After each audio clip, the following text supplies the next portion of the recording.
Amen. Kinsa si Jesus Christ sa atong kinabuhi. Kitang tanan nakabalo kita kung kinsa si Jesus Christ. Second person of the Trinity. He is the Son of God, our Savior, our Lord. Mao kanan siya ang ato ang nahibalaan o sa ato ang pagtuon sa iyahang pulong. Patlabaw sa tanan ayog nga ato ang ma-apply last Friday ang ato ang meditation sa Cottage Prayer Meeting is about the Lordship of Jesus Christ. And dili siya mulayo sa ato ang theme karon about the headship of Jesus Christ over the church. And I hope nga tinuod ka na isa sa atong kinabuhi that Jesus Christ not only our Savior but also Lord. Siya ang head sa lawas. Pagpasabot siya ang naga-control. We live in a world obsessed with leadership. Kung tanaw na to karon ang Senate, nagka-change og mga sa leadership. Okay? And may mga tao, may mga leaders na dili gusto manaog. Gusto pa gyud nga magpabilin tungod kay obsessed sila sa kining ginatawag na leadership. People follow celebrities, influencers, politicians, and powerful personalities. That's why nakitay mga action, nakitay mga maybe ginasuot nato no tungod kay ginatawag nga kanang ganahan nato nga tao. Mao pud ang iyaha nga ganahan kita ug tungod kay ganahan kita ginasundog sad nato ang daway siya nga manamit, daway siya nga mag action. Even churches today can become centered around gifted pastors. Ganahan kay kun niya mawali, ganahan ko diha ko musimba tungod kay kini nga pastor ganahan ko niya. Traditions, programs, or popularity. Pero timan na nato mga higala that the church does not belong to a pastor. It does not belong to a denomination. It does not belong to a committee or a board. The church belongs to Jesus Christ. Si Apostle Paul nag-remind ka nato din sa Colossians chapter 1 verse 18 that Christ alone is the head of the church. The church survives dili tungod kay malamon ang tao. Tungod kay adunay maayo nga mga strategy nga ginahimo ang mga leaders. Nagpadayon nakasurvive ang church because Christ governs. Because Christ sustains. Because Christ protects and leads His people. Timan na nato igala that a body without a head cannot function. And a church disconnected from Christ becomes spiritually lifeless. Ug nagaisgot kini siya sa tuwa, not only in corporate, but in individual as a Christian.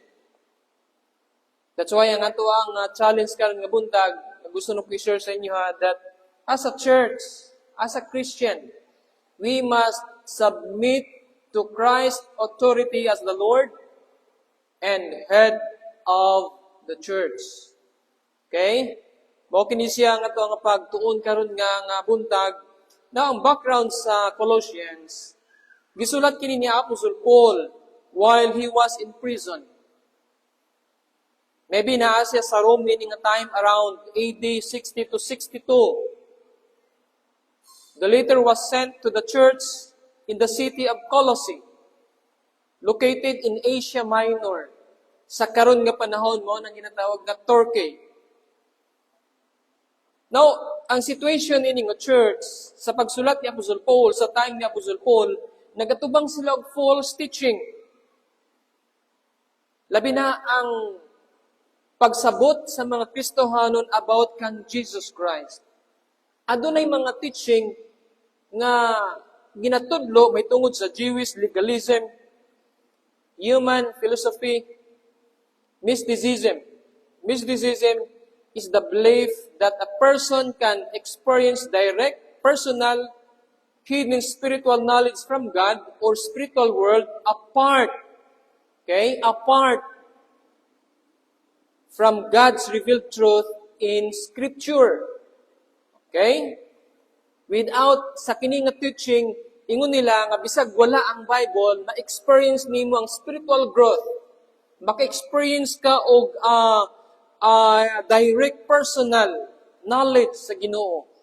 And that is wrong.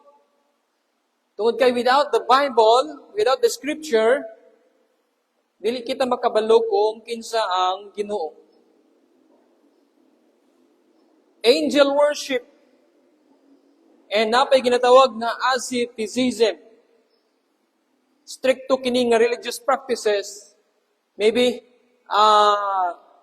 dili ka makasala para silahang waadto ka rito i-isolate nimo ang kaugalingon dito sa bukid para dili ka makakita og maybe babae o dili ka matintal. Okay? Grabe ka stricto sila kining teaching. So kining false teachers ginapa-lower nila, ginapababa nila ang supremacy of Christ. Na para sila Jesus alone was not enough for salvation and spiritual fullness. Ug mao kini ang reason si Apostle Paul nagsulat siya sa mga Kristohanon sa Colossae to exalt Christ above all things. That's why kung tanaw na to ang kining context niini, makita nato dinhi that Jesus Christ is supreme in una is creation in verses 15 to 17. And by Him, all things were created. Pinaagi kang Jesus Christ. In verse 18, Jesus Christ as supreme in the church. Then 19 to 20, Jesus Christ as supreme in salvation and reconciliation. Nga pinaagi kang Jesus Christ, napasiguli ang atong relasyon din sa Ginoo. Naangko nato ang kaluwasan, the fullness of our salvation. And without kang Jesus Christ, we are nothing. Ingon nga usa ka iglesia, kinahanglan kita magpasakop sa otoridad ni Kristo ingon nga Ginoo ug ulo sa iglesia. Ang pangutana, why? Okay? Nganong musabit kita? Nganong magpailalom kita sa otoridad ni Jesus Christ? I will share upat ka kamatuoran. Reasons. Nganong kinahanglan kita nga musubmit sa authority ni Jesus Christ. As a church, okay? Natiman na nato sa atong natunan, ang church is not the building, is not denomination. Called out people, called out believer. O kinsa ka na siya, ikaw, ako, kita. That's why ginatawag kita, we are the temple of God. First nga reason why we must submit to Christ's authority as the Lord and head of the church. Number one reason, because Christ is the supreme authority of the church. And verse 18, ingon sa dinhi, and He is the head of the body, the church. Okay? Now, the word kumingon gani tag head, gani nagaisgot kini about authority, rule, leadership, and supremacy. Now, din si Apostle Paul, giti-clear niya that Jesus Christ, dili lang siya part sa church. Kundili, He rules over the church. Siya ang nagadumala sa iglesia. And the church is called the body. And Christ is the head. Naun siya trabaho sa head. The head directs the body. The brain controls the movements of the body. Kung ang ulo, ang brain, mo ni iya nga command, sundon usab kini siya sa lawas. The brain is the control center of the body. Mao kini siya ang nagadawat og mga information, gina-process kini niya. Then ginapadala niya instruction sa lawas or part sa tuang lawas in order na maka-function siya properly. And Jesus Christ, mausap kini ang iyang trabaho. Nagadirect siya, nagakontrol siya, nagadumala siya sa lawas. The brain directs the activities of the whole person. Siya ang nagahatag og signal pinaagi sa nervous system. That's why kung makahikap ka og init or bugnaw or tunok, ang nervous system maghatag siya og information sa brain. Unya ang brain mo na siya ang maghatag nga sakit, init, that's why moingon ka nga agay or bugnaw or sakit. Imong kwaon ang imo nga kamot kay nga naman mao kana siya ang command sa brain nga sakit. Siya ang sulti, siya ang naga-command through sa nervous system. Grabe ang creation sa Ginoo, no?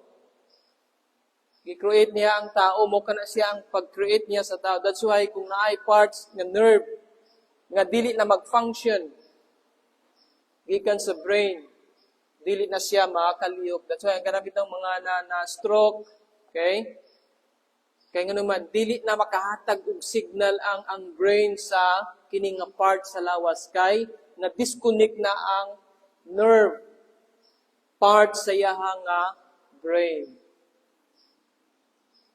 Likewise, the church must move according to the direction of Christ.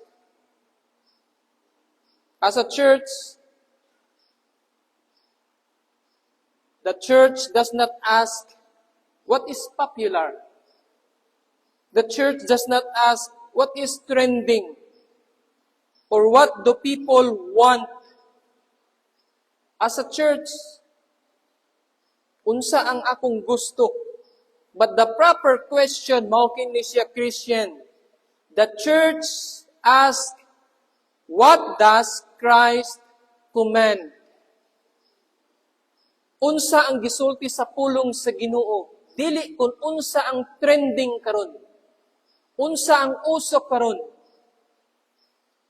Kung muhimo kanya na, mahimuot ba si Jesus Christ? Kabubuton ba ni Jesus Christ? We are the church.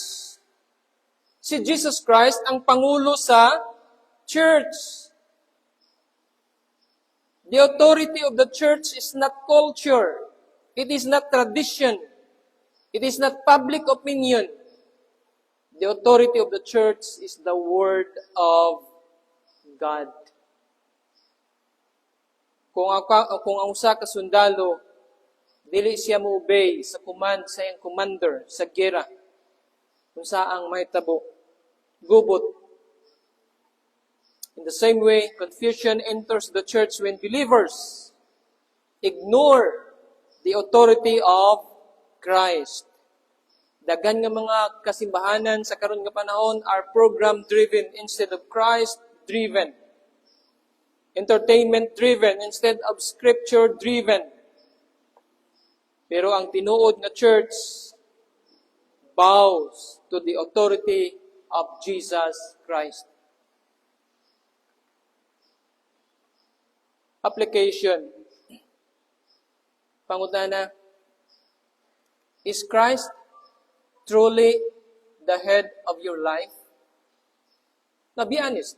Sa imong kaugalingon, sa atong kaugalingon. Siya ba gyud ang Pangulo sa imong kinabuhi? As a church. Church. Siya ba gyud ang nagabuot sa imong mga decision, sa imong relationship, sa kinatibuk-an sa imong kinabuhi? Second, do you submit to His Word? Kung sa gisulti sa pulong sa Ginoo, nag-obey ba kita niini? Number 3, does this church operate according to Scripture or merely human preference? Kita makatubag din ng mga questions sa atong kinabuhi. A healthy church is a Christ-centered church. That's why we must submit sa authority ni Jesus Christ. Second, nga reason why we must submit to Christ's authority as the Lord and head of the church, because Christ gives life to the church. In verse 18 yapon, and He is the head of the body. Okay? And the head of the body. Kabalo mo, the body depends on the head for life and function. Ang ato nga ulo mo ay nagakontrol sa ato nga lawas. It contains the brain, which directs and coordinates the activities of the entire body. Ang ato nga brain, ang ato nga utok, nagatabang kini siya. That the body work together in unity. The brain tells each part unsa ang himuon, kano sa himuon. And this is also why the Bible gigamit kini siya nga picture as a head.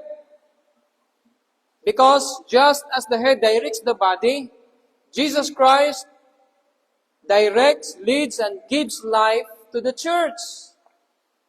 Siya ang naghahatag og kinabuhi. Without Christ, the church is merely a religious organization, group, or cooperative. Without Jesus Christ, maybe ang church na siya gwapo nga building. Or maybe ang church na siya talented nga mga musicians. Or maybe ang church na siya organized programs, large attendance. But without Christ, it is spiritually dead. That's why ingon sa John 15:5, without me, you can do nothing. First nga gihimo ni Jesus Christ sa church is Christ nourishes His church.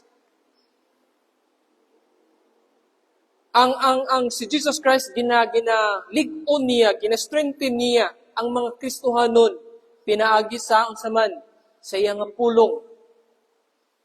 Nagabasa ba kita sa iyang pulong? Nagabilitate ba kita sa iyang pulong? Si Jesus Christ ginalig-on niya ang mga Kristohanon, pinaagi sa iyang spirit, prayer, fellowship, and grace. Every spiritual blessing flows from Christ.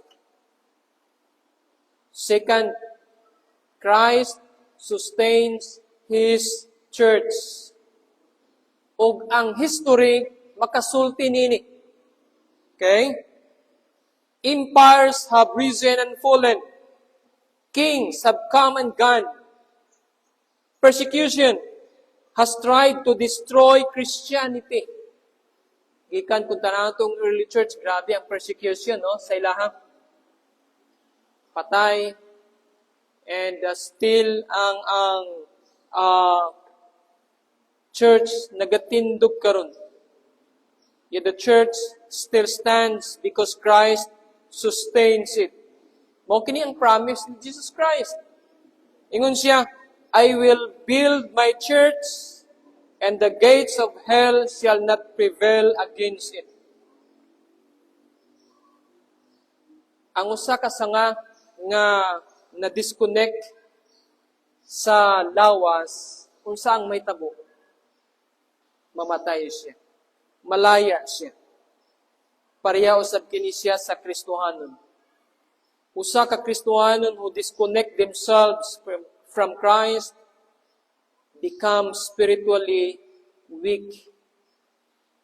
Kung wala kay ampo-ampo, kung wala kay basa sa iya nga pagbasa sa iya nga pulong, paano ka nga maging healthy nga Kristohanon?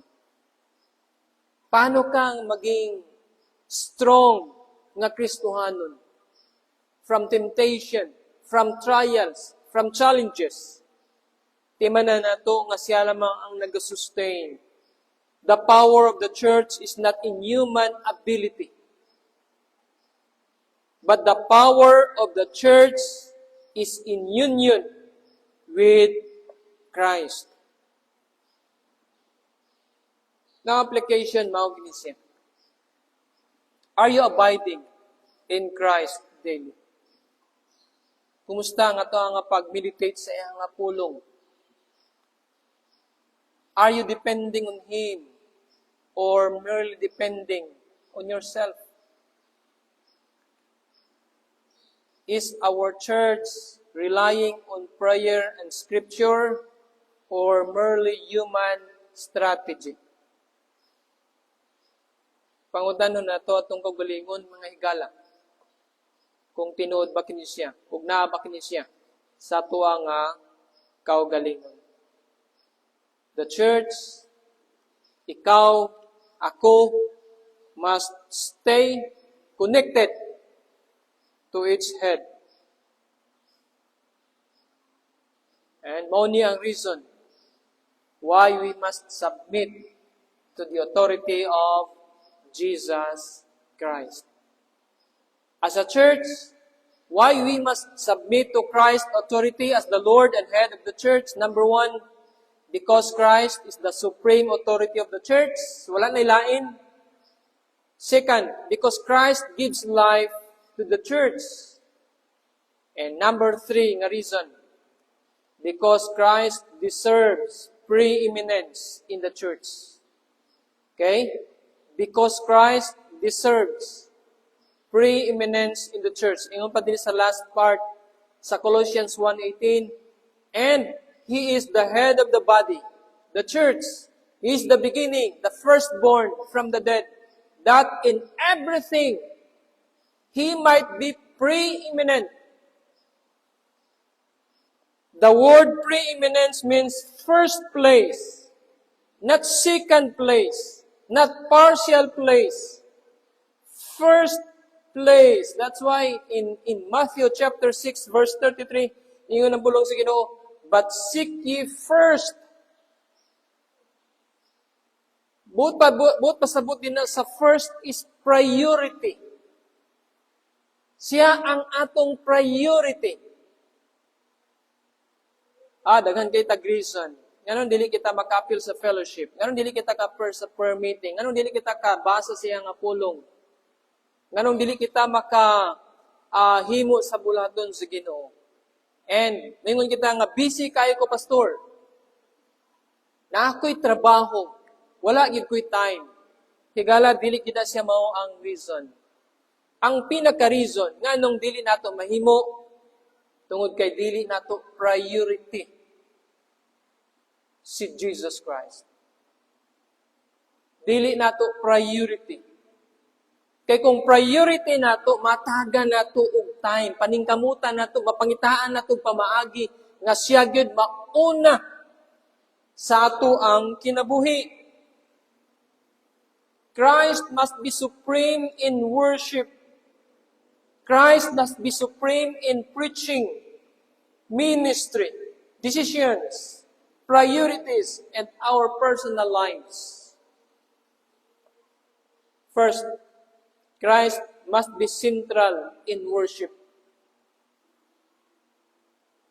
Christ church services are not performance for people. the song leader, our musicians, wala sila nag-perform, wala sila naghihimo dinhi para sa inyo. Wala kita nag-aawit para sa uban. Nga ingnon kita nga maayo kita maghimo niya na. But our first audience, walay lain, mao ang Ginoo.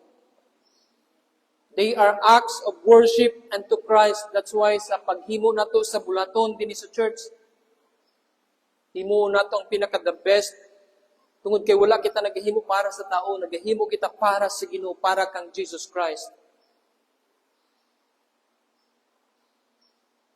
The focus should not be the preacher, the music, or personalities. The focus must be Jesus Christ. Second, Christ must be central in preaching. Through biblical preaching, exalt Christ. That's why, ingon niya pa ni Apostle Paul, for we preach not ourselves, but Christ Jesus the Lord. Ang usa ka iglesia, mahimo siya nga unhealthy when Christ is no longer the center of the pulpit. Wala na ilain. Not the preacher, not the song leader, but Jesus Christ. And number 3, Christ must be central in ministry. That's why we do not serve for recognition. Kung ang imo nga purpose nganong nagahimo ka sa ministry para ma-recognize ka, kung ang imo nga motive para ma-recognize ka, and that is not the ministry. Nganong nagahimo kita sa ministry tungod kang Jesus Christ. We serve for the glory of Christ. Sa tanan nato nga ginahimo, do it for God's glory. The choir sings for Christ. The preacher preaches for Christ. The teacher teaches for Christ. Labaw sa tanan, the church exists for Christ.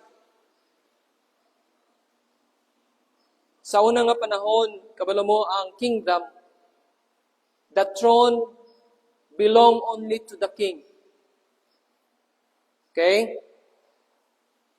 Walay servant, even anak sa king nga pwede makalingkod din sa trono. Only the king mo'y makalingkod sa iyahang trono. And sometimes kita mga Kristohanon, kita ang nagalingkod sa trono nga unta si Jesus Christ, mao ang naa din na maglingkod. But pasabot, siya ang nagakontrol, siya ang nagacommand, siya ang nagadumala sa tuang kinabuhi. Maybe sometimes partial, but mostly kita. Jesus does not share His throne. Now, ito kita sa application. Pangutanon nato tong kaugalingon, what truly has first place in my life? Okay? What truly has first place in your life, in our lives? Kinsa man ang first place sa imuha? But pasabot, priority. The first priority nimo sa imong kinabuhi. Second, is Christ central in my priorities? And number 3, are we seeking the glory of Christ or the praise of people? What truly has first place in my life? Is Christ central in my priorities? Are we seeking the glory of Christ or the praise of people? Makabalibad ba ka sa mga tao nga magsulti sa imo nga dili magsimba nga makaingon ka sila, dili ko makauban tungod kay priority na kong Ginoo karong Sunday. na magpintal sa imo, maghagad sa imo nga mag-outing, mga ligo, mag-adto nini nga bukid, nini nga lugar. For strong ka mo ingon nga, dili ko pwede kay Sunday para ka na isa sa Ginoo. Priority na kung Ginoo sa akong ginabuhi. Makaingon ba kita? Makastand ba kita? Now, kung makaingon ka niya, nabot ba sabot, priority nimo, first place nimo, ang Ginoo, si Jesus Christ, sa imong ginabuhi. And number 4 and last, nganong musabit kita dapat, no, sa authority ni Jesus Christ because Christ purchased the church with His own blood. Kay wala kini siya sa kining verse nga atong dinhi sa verse 18, but ang concept naa sa pulong sa Ginoo. Nakita yung mga verses nga basahon. Number 1 dinhi sa Acts chapter 20 verse 28, take heed unto yourselves and to all the flock in which the Holy Spirit hath made you bishops, to feed the church of the Lord, which He purchased with His own blood. Okay? Timanan nato igala that the church, ikaw, ako, kitang tanan is precious because it cost Jesus His life. 1 Corinthians 9, 6:19 to 20. Or do you not know that your body is a temple of the Holy Spirit within you, whom you have from God? You are not your own, for you were bought with a price. So glorify God in your body. In verse 20, ingon siya, for you were bought with a price. Gipalit kita, gilukat kita tungod sa dugo ni Jesus Christ. 1 Peter chapter 1, ingon dinhi, knowing that you were ransomed from the futile ways inherited from your forefathers, not with perishable things such as silver or gold, but with the precious blood of Christ, like that of a lamb without blemish or spot. But with the precious blood of Christ. Last verse, Revelation chapter 1, verse 5. And from Jesus Christ, the faithful witness, the firstborn of the dead, and the ruler of the king on earth, to Him who loves us and has freed us from our sins by His blood. Ayok nga permin ato kini nga mainumduman higala kanunay. Nga kining kinabuhi, kining kaluwasan, nga ako nga naangkon karon, dili lang kini siya simple nga gihimo ni Jesus Christ dito sa cross. Dugo ang kapalit. Dugo ang gibayad. Ang cross nagahinumdum ka nato that Christ loves the church. The cross reminds us that Christ died for the church. The cross reminds us that Christ redeemed the church. That's why kita precious, importante kita atubangan sa Ginoo. Ang mga tao naghatag og bili sa mga butang nga dako ang ilang nabayran. That's why kung nakita yung mga precious nga mga butang, importante, mahal, ato ginasang ginatipigan. Diba? Kaya nga naman, mahal siya. Precious siya. A person protects something purchased at a high price. And the church cost Christ His suffering, His blood, and His death. That's why dili nato pagagamayon ang iglesia, ang church. Okay? Now, application. Do you love the church Christ died for? Second, do you serve faithfully in His church? And number 3, do you protect the unity and purity of the church? Timan na nato higala that Christ, ang church, is precious kini siya tubangan sa Ginoo. If Christ gave His life for the church, we should give our lives in devotion to Him. So timan na nato higala that Jesus Christ is the authority of the church, the life of the church, the sustainer of the church, and the supreme Lord of the church. Ang pinakadako nga need karon sa modern church is not more entertainment, more trends, not more human wisdom. But the greatest need is for the church is to return to the head. Kinsa kana siya? Jesus Christ. Kung si Jesus Christ mao ang tinuod nga pangulo sa atong kinabuhi, holiness increases. Unity grows. Truth is preserved. Worship becomes genuine. And the church fulfills its mission. Kung siya ang atoa nga pangulo.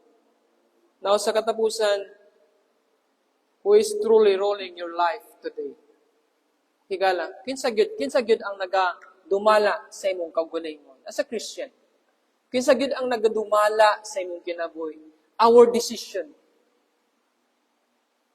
Ang atong mga plano, ang atong ginahimo. Dili ang pangutana nga unsa ang akong gusto, unsa ang makapahimuot sa akong kagalingon. So after kita naluwas, naangko natong kinabuhi nga walay katapusan, dili na ang pangutana kung unsa ang akong gusto, dili na ang pangutana kung unsa ang akong ganahan, kundi unsa ang makapahimuot kang Jesus Christ.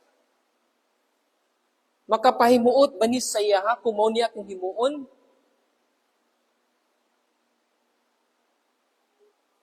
Have you submitted yourself to the authority of Jesus Christ?